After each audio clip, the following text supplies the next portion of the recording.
아버지와 지게. 이군익 씨는요. 15801 4번 티버 4번으로 투표해 주시기 바랍니다. 7분 드리겠습니다. 안녕하십니까. 저희 아버지는 저를 50살에 낳으셨습니다. 제가 군대를 갔다 오니까 할아버지 할머니가 되어 계셨습니다. 그리고 제가 농협에 입사해가지고 자리를 잡다 보니까 정말 부모님과 같이 할 시간이 많지 않구나 이런 생각을 했습니다. 네. 당시 저는 그 인천농협에서 산악회를 운영하고 있었습니다. 산에 다녀와서 아버지 오늘 지리산 다녀왔습니다. 그러면 아버지가 소주 한 잔 드시면서 산은 금강산이야. 12,000봉에 암자가 한 8만 개가 되지. 이런 얘기를 여러 번 하셨습니다. 그래서 이제 저는 아버지가 금강산에 가고 싶어 하시는구나. 더 늦기 전에 한번 모시고 가야겠다. 이런 생각을 했습니다. 근데 당시 아버님이 90을 넘기셨습니다. 그래서 연로하신 부모님을 모시고 금강산에 가려면 먼저 한번 다녀와 봐야겠다. 그래서 저는 2004년 겨울에 답사를 다녀왔습니다. 2004년에요. 그리고 이듬해 따뜻한 봄이 되면 두 분을 모시고 금강산에 가려고 마음을 먹고 있었습니다. 그런데 그해 그 봄이 오기도 전에 천식을 오래 앓고 계시던 어머님이 돌아가셨습니다. 가슴이 미어졌습니다.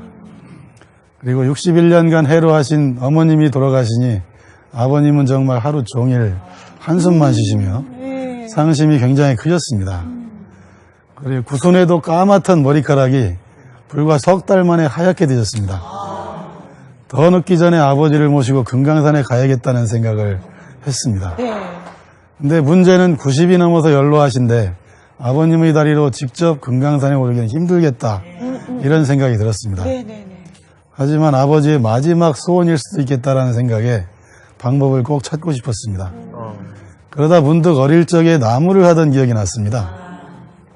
지게 위에 의자를 만들면 되겠구나 이런 생각이 들었죠. 그래서 아버지를 지게 위에 태우고 내가 지고 올라가면 되겠다는 생각이 들었습니다. 근데 나무 지게는 너무 무겁고 수소문 끝에 지인의 도움으로 알루미늄으로 아버지 전용 지게를 만들 수 있었습니다. 동대문 시장에 가서 산에서 막걸리 파는 분들이 지고 다니는 그 지게가 있었습니다. 그걸 구입을 해서 용접을 하고 방석을 깔고 안전벨트도 달았습니다. 그래서 아버지를 위한 세상에 다 하나밖에 없는 훌륭한 지게가 완성이 되었습니다. 그게 요겁니다. 그래서 마침내 그 금강산을 가던 날이 2006년 6월 7일입니다. 북쪽 입국 심사대에서 지게가 딱 걸렸습니다.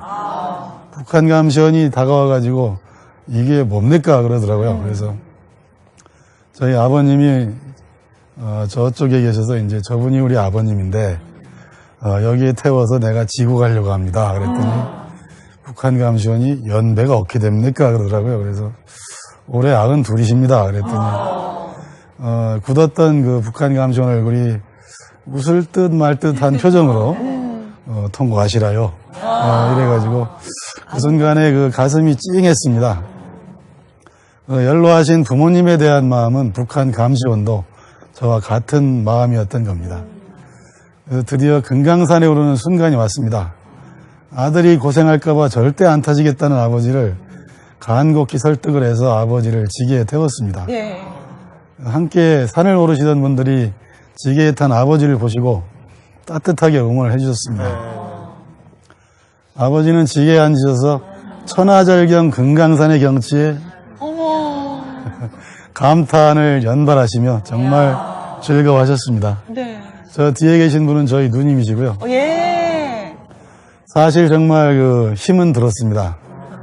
힘이 들다 보니까 지게가 뒤로 쏠리고 어깨가 이제 피가 안 통하니까 어깨와 허리가 많이 아팠죠. 근데 올라갈 때는 한 4번 정도 쉬면서 올라갔는데 내려올 때 마침 비가 와서 쉴 수가 없었습니다.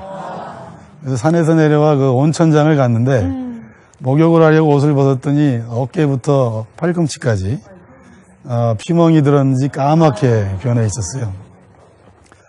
그런데 환하게 웃는 아버지를 보니까 마음 아픔은 싹 가시고 오히려 행복하고 정말 뿌듯했습니다. 금강산을 다녀오신 아버지는 다시 활기를 조금 찾으셨습니다. 네. 그래서 이왕 시작을 한 거 아버지를 모시고 팔도를 다 돌기로 마음을 먹었죠.